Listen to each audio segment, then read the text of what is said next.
अस्सलामु अलैकुम वरहमतुल्लाहि वबरकातुहू। हुज़ूर सैयदना सरकार ख्वाजा गरीब नवाज़ के दरबार में आला हज़रत अज़ीमुल बरकत आला हज़रत अज़ीमुल बरकत ने ख्वाजा गरीब नवाज़ के दरबार में कई मरतबा हाज़िरी दी और वहाँ पर आपकी तकरीर बादशाह सुना करते थे। अवाम पब्लिक उलमा तो सुनते सुनते थे, बादशाह आला हज़रत अज़ीमुल बरकत की तकरीर सुनते थे और खुश होते थे और झूमते थे।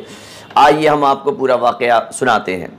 आला हज़रत अज़ीमुल बरकत जब अपने दूसरे हज से वापस आ रहे हैं 1325 और अंग्रेज़ी तारीख 1904 में 1904 में आला हज़रत अज़ीमुल बरकत अपने दूसरे हज व ज़ियारत से वापसी पर अहमदाबाद गुजरात का सफ़र करते हुए अजमेर शरीफ पहुंचकर बारगाह ख्वाजा में हाज़िर हुए।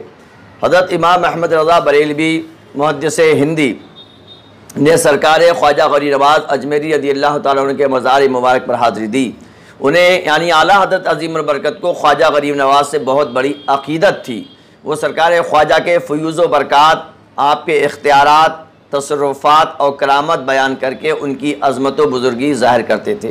यानी आला हज़रत ख्वाजा गरीब नवाज़ की करामतें बयान करते, उनका इख्तियार बयान करते, उनका पावर बयान करते और मज़ार ख्वाजा को मकामात इजाबत में शुमार करते। यानी आला हज़रत फरमाया करते थे कि ख्वाजा गरीब नवाज़ का दर वो दर है जहाँ पर दुआएँ कबूल होती हैं, जहाँ पर दुआएँ कबूल होती हैं और उन्हें सुल्तानुल हिंद और गरीब नवाज़ मानते थे। और सुनिए, शहदाए आला हज़रत अल्लामा सैयद मोहम्मद हुसैनी नागपुर लिखते हैं, आला हज़रत बरेलवी के क़याम अजमेर मुक़द्दस के दौरान जुमा पड़ा। जब आला हज़रत अजमेर शरीफ गए तो उस वक्त जुमा पड़ा। ऐलान हुआ कि मुजद्दिद दीन व मिल्लत आला हज़रत अज़ीमुल बरकत दरगाह मुअल्ला अजमेर मुक़द्दस में शाहजहानी मस्जिद के अंदर जुमा से पहले ख्वाजा हिंदुस्तान की शान विलायत पर बयान फरमाएंगे, यानी तकरीर करेंगे। यह ऐलान हो गया। इस जुमा को कई घंटे पहले ही नमाजियों का सिलसिला शुरू हो गया पहले, क्योंकि आला हज़रत की शोहरत पूरी दुनिया में फैल चुकी थी। जब लोगों को ये पता चला कि शाहजहानी मस्जिद अजमेर शरीफ की दरगाह में आला हज़रत की तकरीर होगी तो लोगों का पहले ही से आना शुरू हो गए।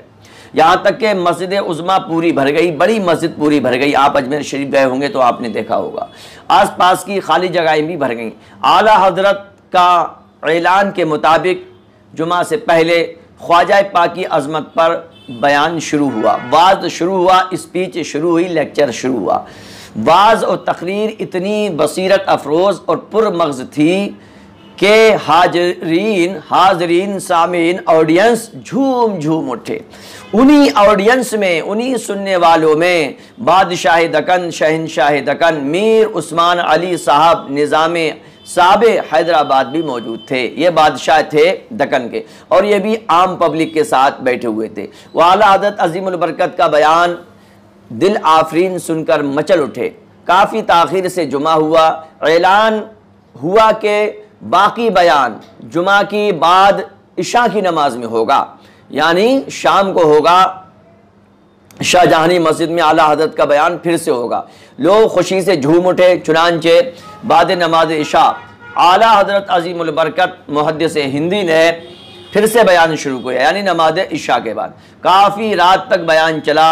मजमा के अंदर, ये बात आप ध्यान से सुनिए, मजमा के अंदर निज़ाम हैदराबाद भी बैठे सुन रहे थे, यानी ये हैदराबाद दक्कन के बादशाह थे। चुनांचे निज़ाम हैदराबाद हज़रत सैयदना ख्वाजा गरीब नवाज़ के बहुत ज़्यादा मोतक़िद थे और उर्से मुक़द्दस में शरीक होते थे। उस साल के अलावा साल में कई बार अजमेर शरीफ हाज़िर होते थे। उन्होंने अपनी अक़ीदत की यादगार दरगाह मुअल्ला में निज़ाम गेट बनवाया है, जो आज भी मौजूद है, आप उसको देख सकते हैं। आला हज़रत अज़ीमुल बरकत की तकरीर से ये इतना खुश हुए कि आला हज़रत अज़ीमुल बरकत से मिलने पहुँचे और आला हज़रत अज़ीमुल बरकत से इन्होंने क्या कहा, एक दरख्वास्त की और इन्होंने एक रिक्वेस्ट की। क्या रिक्वेस्ट की? जब आला हज़रत के से मिलने पहुँचे तो आला हज़रत से जो लोग आम लोग मिल रहे थे उन्हीं में जाकर बैठ गए। ऐ नहीं, मैं बादशाह हूँ, मैं शहंशाह हूँ। आला हज़रत अज़ीमुल बरकत से इन्होंने एक ऑफ़र पेश किया। एक अर्ज़ करने लगे कि ए इमाम अहमद रज़ा सरकार आला हज़रत, आप दक्कन चलिए, आप मेरी ममलकत में, मेरी हुकूमत में चलिए और अपने आप से हमारी ममलकत को बाफैज़ करिए। मैं आपकी खिदमत में ममलकत के सदर सुदूर का उहदा पेश करता हूँ, यानी मैं आपको गवर्नर बनाना चाहता हूँ, मैं आपको गवर्नर बनाना चाहता हूँ। आला हज़रत अज़ीम अल बरकत ने क्या जवाब दिया, क्योंकि आला हज़रत अज़ीम अल बरकत इमाम आज़म अबू हनीफ़ा रज़ी अल्लाह तआला अन्हु के मज़हर कुल थे।